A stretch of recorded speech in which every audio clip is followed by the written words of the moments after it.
talking about goals and habits and stuff, something that most people struggle with at some point is procrastination, right? So, yeah, and it's also one of those things where it's really, really sneaky. Like, it can find all kinds of clever disguises that look like really valid reasons for us not doing what we're meant to be doing.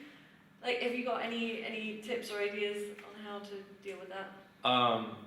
Yeah, it's funny, I was talking to, I don't know where he is. There he is, Charlie.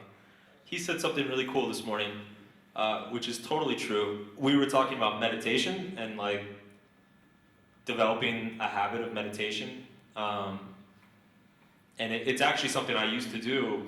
Like, I used to have a good meditation habit, now I don't. And one of my goals this year is to develop a meditation habit again.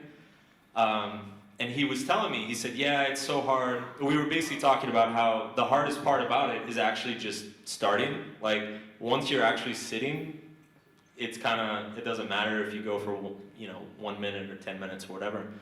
And he was telling me, he's like, yeah, I trick myself. I tell myself I'm just gonna do 30 seconds. And then he said, by the time the 30 seconds is up, I go for like 5 minutes. And that is absolutely true for almost everything.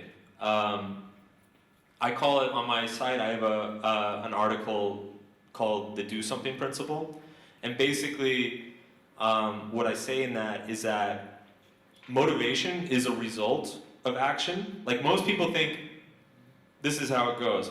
I become inspired, and then that inspiration causes me to be motivated, and then that motivation will cause me to do action, like get up and go do something. And so everybody kind of sits on their couch waiting to be inspired, and obviously the inspiration never comes. What I point out in that article is that action, it's actually backwards. Like, action creates inspiration. It's the act of doing something that actually inspires you and motivates you to do a little bit more. And so, if you're procrastinating, studying, like, one thing I used to do in school, it actually like got me through school, was I discovered that if I just made myself go to the library, I would magically study for like 4 hours. Because I had walked all the way to the fucking library, and it was such a pain in the ass to walk back, that I was like, well, I might as well sit down and study. And so all through school, I would kind of tell myself, like, all right, well, I need to study, but I'll just go to the library, and then no expectations, and maybe I'll study for 5 minutes, maybe I'll study for 5 hours, no expectations. But then once you're there, you're like, well, hell, I'm already here, I might as well start working. And then once you work a little bit, that creates motivation.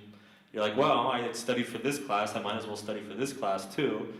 And next thing you know, you've studied for all of your classes. So what I tell people is find like the smallest possible chunk of action that you can do as soon as possible. And just do that. And then that will kind of create a snowball